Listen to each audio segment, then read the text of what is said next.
नमस्कार मंडळी. आज आपण सांजोरी हा प्रकार बनवणार आहोत.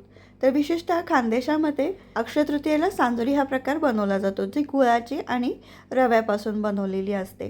तर नैवेद्यामध्ये ही मस्ट आहे, म्हणजे आवश्यकच असते. तर त्यासाठी मी इथे बारीक रवा आहे ना, थोडंसं तूप टाकून भाजून घेतलेला आहे. तर साधारण 1 वाटी रवा आणि 3 ते 4 चमचे तूप घेतले. त्यामध्ये छान असं तांबूस रंग, लाईट रंग येईपर्यंत भाजून घेतलं आहे. आणि जेवढा रवा घेतला आहे ना, तेवढाच गूळ घेतला आहे. पण मी गूळ आहे ना किसून घेतलेला आहे. तर आपण आता तो गुळामध्ये मिक्स करून थोडंसं झाकून ठेवायचं. आपण इथे आता मैदा भिजवून घेऊया. तर साधारण मी ते 1.5 वाटी मैदा घेतलेले आहे. 4 चमचे तेल कडकडीत गरम केले आणि चिमूटभर मीठ टाकून आहे ना, आपण हे छान मोहन देऊन कणिक मळून घ्यायची आहे, मैदा मळून घ्यायचा आहे. तर आपल्याला कसं मळायचं आहे, पुरीपेक्षा थोडंसं पातळ आणि पोळीपेक्षा थोडंसं घट्ट, म्हणजे चपातीचं कणिकपेक्षा थोडंसं घट्ट आणि पुरीपेक्षा थोडंसं नरम, अशा पद्धतीने आपण हे कणिक म्हणजेच मैदा मळून घ्यायचा आहे. तुम्ही इथे गव्हाचं पीठही वापरू शकतात, पण मैद्याचं जरा चांगलं लागतं. आता इथे गुळाचं मिश्रणही आपण गूळ आणि रव्याचं मिश्रण तयार आहे. परत एकदा हाताने छान मिक्स करून घ्यायचं. हे आपल्याला मुरवण्याची अजिबात आवश्यकता नाही. आपण सुरुवातीलाच म्हटलंय, झटपट इन्स्टंट सांजोरे आहेत. इथे आता आपण मैद्याचे छान गोळे करून घ्यायचे. तुमच्याकडे टाईम असेल तर 15-20 मिनटं तुम्ही हा मैदा झाकून ठेवू शकतात. आता आपण आवश्यकतेनुसार त्यामध्ये सारण भरायचे, पातळ पुऱ्या लाटून घ्यायच्यात, त्यावरती सारण टाकायचं, छान गच्च भरायचं, कारण की आता हे कोरडं मिश्रण आहे ना मंडळी. तर हे थोडंसं तुम्हाला जास्त वाटत असेल, पण ते जेव्हा आपण सांजोरी तळतो तर त्याच्या गरमीने ना ते सगळं आवळून येतं, घट्ट होतं. तर आपली सांजोरी मोकळी होऊ शकते. म्हणून काय, थोडंसं दाटसर घट्ट भरायचं सगळं सारण आणि छान असं हाताने प्रेस करून घ्यायचं, म्हणजे त्याच्यातली हवा आहे ना ती पण काढून घ्यायची, म्हणजे तळताना असं जास्त फुगत नाही, ते जरा नॉर्मल राहतं. अशा पद्धतीने थोडंसं पाणी लावून घ्यायचं सर्व बाजूने, कडेने पाणी किंवा दूध वापरू शकतात. आणि मग दुसरी पारी त्यावरती ठेवायची, छान पॅक करायची आणि व्यवस्थित काठ कापून घ्यायचे आणि असं कापडाखाली ना सगळ्या झाकून ठेवायच्या. सगळ्या बनवून घ्यायच्या आणि झाकून ठेवायच्या आणि नंतर मग तेल तापवून आहे ना, लो टू मिडियम आचेवरती छान असे खमंग खरपूस असे ते छान असे तळून घ्यायचे आहेत सांजोऱ्या. तर थोडं जास्त कलर डार्क जर केला ना तर अजून छान लागतात, त्या खमंग लागतात. तुम्हाला जास्त डार्क कलर नको असेल तर थोडा फिक्का रंगात ठेवा, काही हरकत नाही.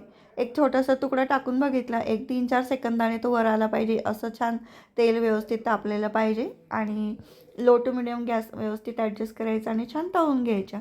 तर तेलामध्ये सोडल्यानंतर असं चमच्याच्या साह्याने, धाराच्या साह्याने वरच्या साईडला सुद्धा तेल उडवत राहायचं, म्हणजे छान असे खरपूस आणि छान खुसखुशीत असे सांजोऱ्या तयार होतात.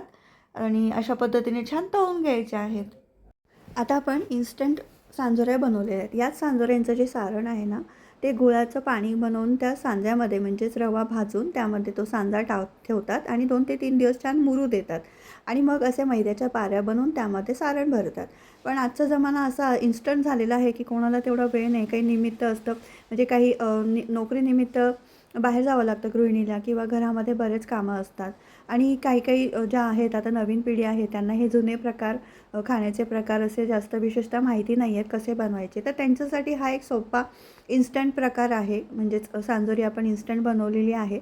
चव छान तशीच लागते आणि झटपट तयार होतात.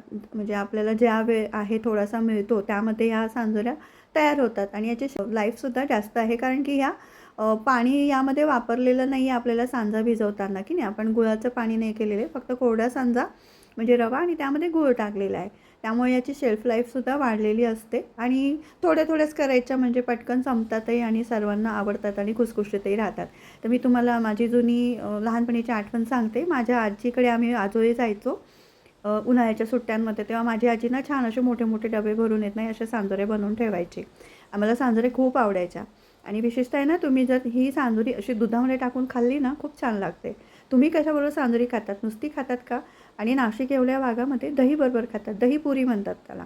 तर तुमच्या भागात या सांजोरीला काय म्हटलं जातं ते मला नक्की सांगा. आणि तुम्ही कोणत्या भागातून हे व्हिडिओ बघत आहात हे मला कमेंट करून सांगा. आणि रेसिपी आवडल्यास लाईक करा, शेअर करा आणि सबस्क्राईब करायला विसरू नका मंडळी.